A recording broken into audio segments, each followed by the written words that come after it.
In the hallowed halls of Congress, the most revealing words are often not the ones spoken loudly into the microphone, but the ones muttered under the breath in the mistaken belief that no one of accountability is listening. What happens when a shocking, hateful insult meant to be a quiet and vicious whisper is heard by its intended target? And what happens when that target refuses to let it vanish into the air? The title of this story captures that very moment of profound confrontation, JD Vance's shocking insult to Jasmine Crockett. Her reply stunned the nation, And I thought that it was a really good point that was raised about those sisters that teach kids like me, because I actually went to Catholic middle school. So I absolutely know what that's like. And so I am curious to know what he thinks. But we also know that they have been pushing the Project 2025 agenda. When Senator JD Vance, in a moment of unguarded ugliness during a live congressional hearing, told Congresswoman Jasmine Crockett to go back to the zoo. He thought no one would dare to challenge him. He was wrong. What followed was a reply so powerful, so poised, and so morally absolute that it didn't just stun the room, it stunned the entire nation.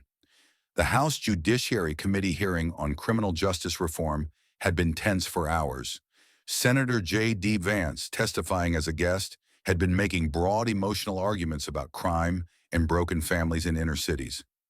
Well, I'd ask Jasmine Crockett, what is it that you want people to do when you call them Nazis? What is it that you want them to do when you call them fascists? What is the proper response when you say that Donald Trump and J.D. Vance and Charlie Kirk are threatening your safety? What do you expect people to do?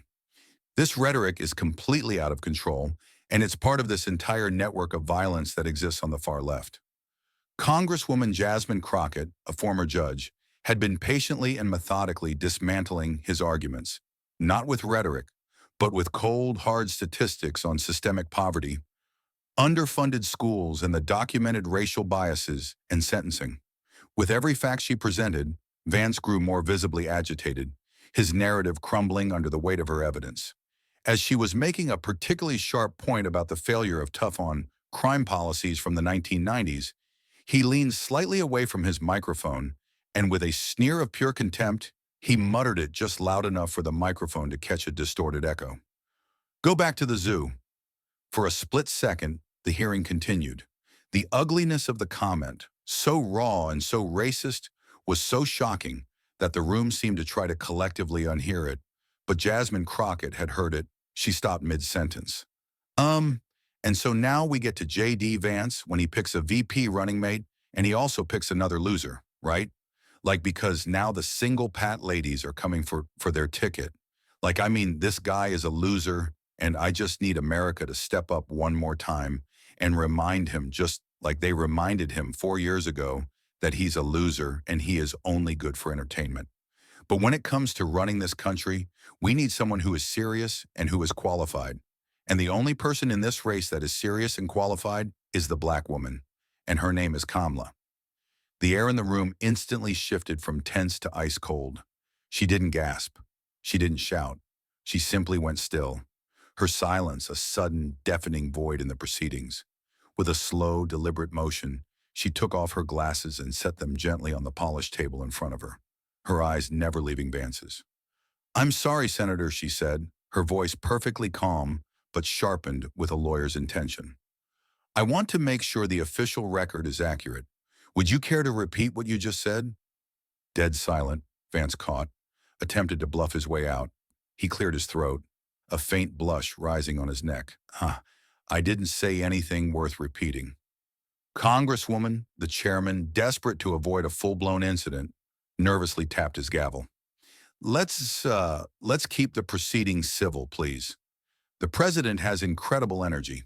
I mean, this is something you hear other people say about him, and it's hard to really appreciate it until you're up close and personal.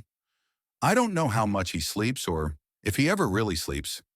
I mean, you'll get phone calls from him. I can answer that. He doesn't sleep a lot. Jasmine ignored the chairman. Her focus was a laser beam on Vance. Senator Vance, she pressed, her voice still a quiet force of clarity. Did you just tell me, a sitting member of the United States Congress, to go back to the zoo? She wasn't yelling. She didn't need to. Her clarity hit harder than any raised voice ever could. Vance now looked deeply uncomfortable, squirming in his seat like a schoolboy caught cheating. He leaned over to his aide, who whispered frantically in him,